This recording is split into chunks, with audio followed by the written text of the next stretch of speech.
देश की पहचान, आपकी शान, आपकी अपनी आवाज। हर अपडेट के साथ आप देख रहे हैं विश्व सेवक समाचार। नमस्कार, विश्व सेवक समाचार में आपका स्वागत है। आज खास मुलाकात की कड़ी में हम पहुंचे हैं। जिस प्रकार आल राजस्थान के अंदर जो ग्राम सेवा सहकारी समितियों के चुनाव होने जा रहे थे, तो सभी किसानों ने बड़े मान सम्मान के साथ में अपनी अपनी ग्राम सेवा सहकारी समितियों में अध्यक्ष और उपाध्यक्ष पद का चुनाव किया।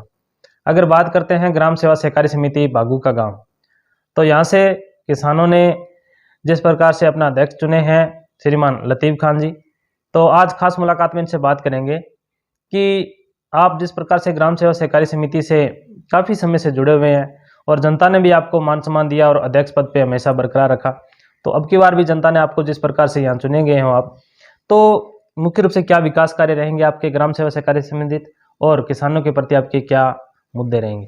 तो सबसे पहले तो लतीफ़ खान जी, हमारे चैनल की तरफ से आपको बहुत बहुत बधाई हो। नमस्कार, आपको भी बधाई हो। आपने समय निकाल के हमारे को जो मौका दिया। जिस विषय पे आप बात कर रहे हो, ये सहकारी समिति सन 1960 में लागू हुई राजस्थान के अंदर जी। ये एक्ट बना तब से लगा के आज तक हमारा परिवार इसका अध्यक्ष रहा। जी जी। ग्राम सेवा सहकारी समिति का रजिस्ट्रेशन बागू के गांव से हुआ, जिसमें मेरे पिताजी को चुना गया जी। लगातार मेरे पिताजी चले, उसके बाद में मेरे भाई को बनाया गया, फिर मेरे को मौका मिला। मैं ये तीसरी बार बन रहा हूँ जी। जितना हो सका हमारा इस सहकारिता के प्रति अच्छा लगाव रहा। यहाँ ग्राम सेवा सहकारी समिति का भवन बना हुआ है जी। और बता दो कि 60 से लगा के आज तक चल रहे हैं, तो ये सबसे पहली हमारी सोसाइटी है। तब 18 से 19 सोसाइटियाँ ही जैसलमेर में बनी थी, उसमें बागू का गांव आया था। जी जी। आज तक कोई भी दूसरा अध्यक्ष, लोगों ने मान और सम्मान से हमारे को दिया है। पंचायती राज में यही स्थिति रही जी। पंचायती राज में जब हमारी ग्राम पंचायत बड़ोड़ा गांव होती थी जी। जब बड़ी बड़ी पंचायतें थी, तो सिर्फ गांव में एक ही वार्ड पंच बनता था यहाँ पे। जी। वो मेरे पिताजी बनते थे। जी। जब से पंचायती राज शुरू हुआ और ग्राम पंचायत बड़ोड़ा गांव बनी, वहां से लगा के और आज तक मेरे पिताजी सरपंच रहे। उसके बाद में वो सरपंच नहीं, वार्ड पंच रहे, क्योंकि सरपंच तो वो लोग बनते थे। जी। जो गांव का वार्ड पंच था वो पंचायती राज में हमारे पास रहा। जी। उसके बाद में मुझे मौका मिला, जी जी। मैं बनी, मेरी मैसेज भी बनी और आज की तारीख में हमारे पास है। दो चीजें आज तक हमारे पास चलती आ रही है, पंचायती राज और ग्राम सेवा सहकारी समिति। बाकी बात करते हैं, ग्राम सहकारी समिति एक पहली कड़ी गांव की पंचायत से पहली कड़ी ये ग्राम सेवा सहकारी समिति है जी। मतलब एक नंबर में लो। बिल्कुल। जो गांव को जोड़ना, गांव के प्रति क्या करना, पंचायत ग्राम पंचायत उसके बाद में आती है। अब इसको कैसे डेवलप करना है, कैसे चलाना है, वो यहाँ का भौगोलिक स्थिति, गांव वासियों की तरफ से या जो प्रतिनिधि होते हैं उनके हिसाब से चलती है। आगे आप क्या पूछना चाहते हो? बिल्कुल, जिस प्रकार से आपने बताया कि आपका जो राजनीतिक परिचय है, तो जिस प्रकार से जब से सहकारिता के तौर पे अगर बात करें तो सबसे पहले बागू का गांव जो जैसलमेर जिले की सबसे पहले सहकारिता समिति जो ग्राम सेवा सहकारी समिति बनी, और जब से लेके आज तक आपके परिवार पे लोगों ने विश्वास जताया और अध्यक्ष पद का जो चुनाव किया। लेकिन अगर बात करते हैं वर्तमान स्थिति की, आप अभी वर्तमान स्थिति में इस पद पे हैं, मुख्य रूप से किसानों को किन किन सुविधाओं का लाभ मिल रहा है? देखो, पहले ग्राम सेवा सहकारी समिति 120 रुपए की लोडिंग से शुरू हुई थी। जी जी। जब मेरे पिताजी थे। आज 1,50,000 रुपए का हम लोन देते हैं जी, बगैर ब्याज के सहकारिता में जी। जिसके पास जमीन हो, जिसके पास जमीन ना हो, उस किसान को हम देते हैं। हमारे जो आज तक हमने जो सदस्य, पहले हमारे 5 से 6 हज़ार सदस्य थे, धीरे धीरे लोगों ने केसीसियाँ बना दी, बड़े बड़े लोन लिए। अब जो हमारा क्षेत्र सिंचित होने के कारण में और महत्व बढ़ गया है। इसमें सिर्फ ही ग्राम सेवा सहकारी समिति की जरूरत है, जबकि ग्राम पंचायत की नहीं है। खाद है, बीज है, लोन है, टाइम से जो सहकारी समितियां करती है। मैं बाहर भी भ्रमण करके आया हूँ। जी जी। बैंक की तरफ से मैं महाराष्ट्र जाके आया हूँ, हरियाणा हरियाणा के इधर भी जा आया। वहाँ सहकारी समिति वहाँ जो बनी हुई है वो एक, अगर देखा जाए तो एक जिले का मुख्यालय जैसी बनी हुई है। जी जी। उनके अध्यक्षों के पास बहुत पावर होते हैं। यहाँ के लोग में बहुत अड़चन आती है। यहाँ की वसूली बहुत कम होती है। लोग लेने में समझते हैं, देने में नहीं समझते। एक तो पिछड़ा इलाका है, पिछड़े इलाके के होने के कारण इसका लाभ नहीं मिल रहा है। अब सरकार ने ब्याज माफ कर दिया है तो उस पैसों तक ही सीमित रहते हैं। मतलब जिसने 50,000 उठाए हैं तो 50,000 रुपये भर के और दूसरे दिन वापस उठा लेते हैं, तो ये आगे बढ़ नहीं पाता है। मेरा मकसद ये है कि ग्राम सेवा सहकारी समिति को अगर सरकार अच्छी मूल सुविधा दे दे तो अच्छा डेवलप कर सकती है। और मात्र एक ग्राम सेवा सहकारी समिति ऐसी बैंक है जो एक गरीब किसान को अच्छा भरण पोषण कर सकती है। बाकी बैंकों में ऐसा नहीं होता है। इसमें तो मन चाहे तब आप इसमें लाख रुपए तक, 50,000 रुपए तक, 25,000 का लोन 1 घंटे में ले सकते हो। बिल्कुल, बैंक देती है इसमें। बिल्कुल। तो लतीफ़ खान जी, जिस प्रकार से आपने बताया कि किसानों को एक ओनली सिर्फ लोनिंग के से संबंधित जो सुविधाएं इनका लाभ मिल रहा है, आप जहाँ दूसरे ज़िलों में या राज्यों में जाके आपने देखा है, तो अगर अपने बात करें जैसलमेर ज़िले की, तो यहाँ पे भी अपने अगर नवाचार लाना चाहें, मुख्य रूप से किस प्रकार ग्राम सेवा सहकारी समितियों में नवाचार ला सकते हैं? ग्राम सेवा सहकारी समिति को अगर इसको दुरुस्त और मजबूत बनानी है तो इसमें सबसे पहले जनता का सहयोग जरूरी है और फिक्स डिपॉजिट भी देना भी है जी। उसके बाद में बगैर ब्याज उनको वापस देना। ग्राम सेवा सहकारी समिति के पास पेट्रोल पंप होना चाहिए, उनके पास ट्रैक्टर भी होना चाहिए, उनके पास खाद बीज की दुकान भी होनी चाहिए, उनके पास कैश पेमेंट भी होना चाहिए। तो ये जैसलमेर में नहीं चलता है। एक बार पैसा उठाया, वापस रिपीट किया और वापस उठाया, तब जाके ये सहकारी समितियां इतनी मजबूत नहीं हो सकती।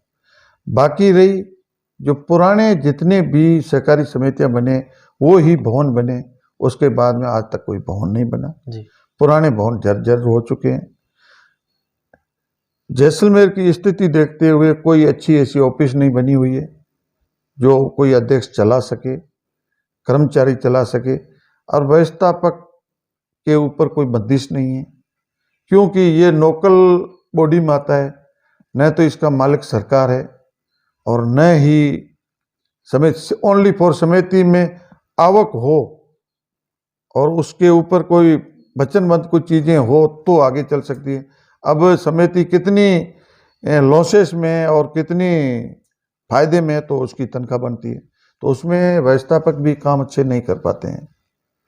बिल्कुल, कहीं न कहीं, क्योंकि जिस प्रकार अपने बात करते हैं कि प्रत्येक स्थिति में देखा कि राज्य सरकार कहीं न कहीं जो कर्मचारी हैं उन पे ध्यान देती है, लेकिन अगर बात करें ग्राम सेवा सहकारी समितियों की, यहाँ पे व्यवस्थापकों को जिस प्रकार ना तो बैंक कर्मचारी मानती है, ना राज्य सरकार मानती है, तो इनको भी काम करने में काफ़ी अड़चनें आती है और वेतन संबंधित अगर ना मिले टाइम पे, तो काम करने का आपको पता है अधिकारियों का भी जो है रुझान बदल जाता है। तो अगर बात करें, आपने बताया कि काफ़ी जिस प्रकार से लोगों को ग्राम सेवा सहकारी समिति से तो लाभ मिल ही रहे हैं, इसके अलावा जैसे राज्य सरकार और केंद्र सरकार की काफ़ी कल्याणकारी योजनाएं हैं किसानों के हित के लिए, जैसे फुहारा सिस्टम है, डिग्गियों में अनुदान है और मेड़बंदी के लिए है, या सोलर प्लांट के लिए भी अनुदान मिलता है। तो अपने यहाँ के किसानों को इन सुविधाओं का लाभ कितना मिल रहा है या कितने लोग वंचित है? देखो सब राज्य सरकार और केंद्र सरकार घोषणाएं बहुत करती है। फुहारा पद्धति में 70 से 80% इनमें अनुदान देते हैं। बाकी किसानों के हित के लिए कई बजट भी आता है, मगर वो बजट जिले मुख्यालय तक ही सीमित रहता है। ये सीधे ग्राम सहकारी सेवा सहकारी समिति को दिया जाए तो उसमें फुहारा पद्धति किसान को ग्राम सेवा सहकारी समिति के द्वारा मिलना चाहिए, वो नहीं है। अब किसी और एजेंसी को दे रखा है तो उनका फायदा वो उठा रहा है। जिसको जिससे संबंधित है और जिसको जरूरत है वो पूरी नहीं हो पाती है। अगर ये जैसे आपने कहा कि इसका अनुदान मिलता है तो ये अनुदान और ये बजट ग्राम सेवा सहकारी समिति के नाम से कर दिया जाए और इतने किसानों को लाभान्वित करना है तो अच्छा इसमें विकास हो सकता है और किसानों को बहुत अच्छा हो सकता है।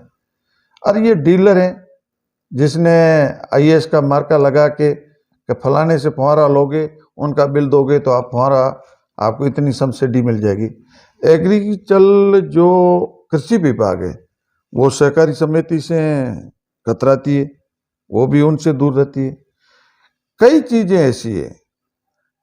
मैं तो ये कहता हूं कि अगर किसान है तो या ग्रामीण का कोई भी विकास हो, ग्राम पंचायत को जो पावर दे रखे वो पावर ग्राम सहकारी समिति को दे दे तो हिंदुस्तान का गांव बहुत अच्छा खासा डेवलप कर सकता है। बिल्कुल।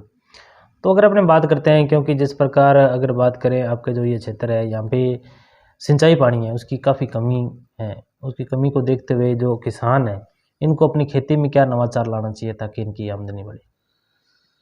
देखो, ये 15 से 20 साल से पानी नहर का आना, ट्यूबवेल होना, लोग पहले खेती में नहीं समझते। जैसलमेर पशुपालक इलाका था और खेती बरसात के मौके में सिर्फ उतनी ही करते थे, क्यों ट्रैक्टर नहीं था, लोगों के पास इतनी ज्ञान भी नहीं था और पशु ज़्यादा होने के कारण से खेती कर भी नहीं पाते थे। आज का जो समय चल रहा है, जैसे पानी नलकूप हो गए हैं और नहर भी आ गई है, तो इसमें जो आज की स्थिति देखते हुए इनको किसानों को नई नीति के अनुसार चलें जिसमें अच्छा फायदा हो सके, अच्छा बीज हो सके, प्रमाणित बीज लगाना चाहिए। और जैसे इजराइल कर रहा है, बाकी देश कर रहे हैं, वो कहते हैं 1 बीघे में 50 कुंटल ले लेते हैं, यहाँ 100 बीघे में 50 कुंटल नहीं होता है। तो ऐसी नौचारा मतलब चले तो अच्छा है किसानों के लिए जी।